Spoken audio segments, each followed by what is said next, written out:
British MPs have been questioning the Prime Minister Theresa May about the Brexit deal that she negotiated with the EU. You should be able to see live pictures coming from Westminster now. It's been quite a grilling so far, but she's been adamant her deal is the best deal. She was asked about preparations for a no-deal scenario. Let's have a listen to what she said to that. If you listen to members of the House of Commons, you will hear a variety of views as to what should be happening on this issue.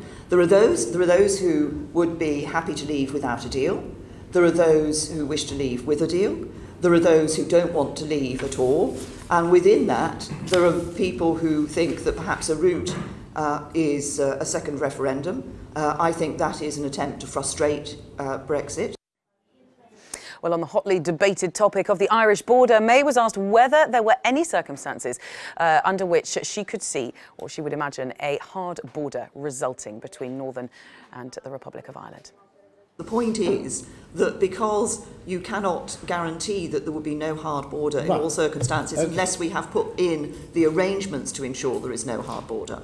If we leave the European Union in a no-deal scenario, we will do everything in our power to avoid there being a hard border. Well, let's get some reactions straight off the back of that. Damon Embling, our correspondent, is live in London for us. Good morning, Damon. What did you make there of May's performance? Was this May sticking to script, or was this a frustrated May? Well, Bal, it was quite a grilling in the committee room just behind me here in Westminster in central London today. Of course, we expected that because this was the first time, really, that Theresa May had gone in front of a committee like this since the EU in Brussels at the weekend approved that withdrawal agreement and the political declaration. So she was in for a rough ride. She went in there sort of setting the scene with that kind of lines to take, the things that she wanted to say right from the start, and I'll take you through some of it. She was saying that she'd negotiated a deal that people thought would never be negotiated, and she said it was the right deal, delivering on jobs and the economy. And of course that's what she's been saying all along, as she's been facing all of this opposition across the parties and from other parties around her that have sort of been roundly firing on what she's negotiating.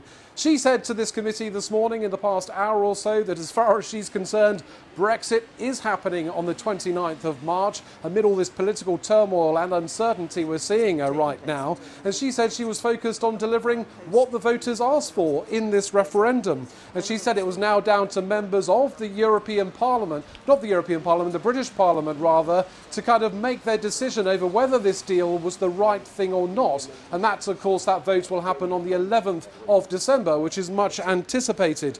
Now, she was asked, and she was repeatedly pressed on this, about whether no deal was better than a bad deal, something that she was saying. And they were asking her in this committee room this morning, what deal is worse than no deal? And she said, well, there isn't a deal in that category on the table right now.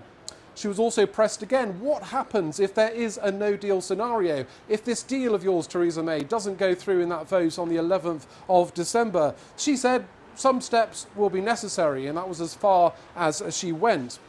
Now, of course, the economic impact is one big thing, of course, Bell, that's being hotly debated as part of this Brexit. It's been a subject that's been going through all the negotiations over the past couple of years. And, of course, the business community and the industries that are on both sides of the channel, both here in the UK and the EU, are worried about the economic impact, both if there is a deal, that deal of Theresa May's, if it does go through, and if there's this no-deal scenario, if Britain does crash out of the EU without any arrangements in place.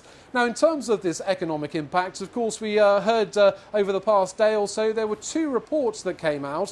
One from the Bank of England, which was painting a pretty grim picture that if there is a no-deal scenario, then there could be a very severe recession in the UK. Jobs could be hit, house prices could slump, the pound could sink.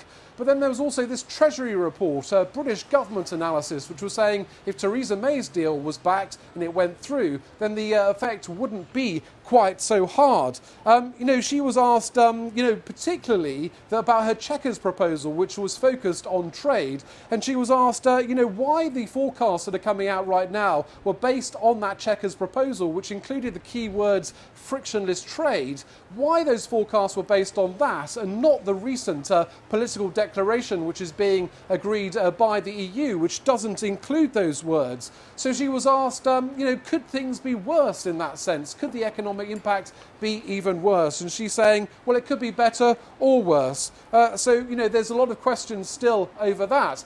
She was also asked in this Commons briefing this morning, this committee meeting, about the backstop, the Northern Ireland issue, which has played a key role in all of this.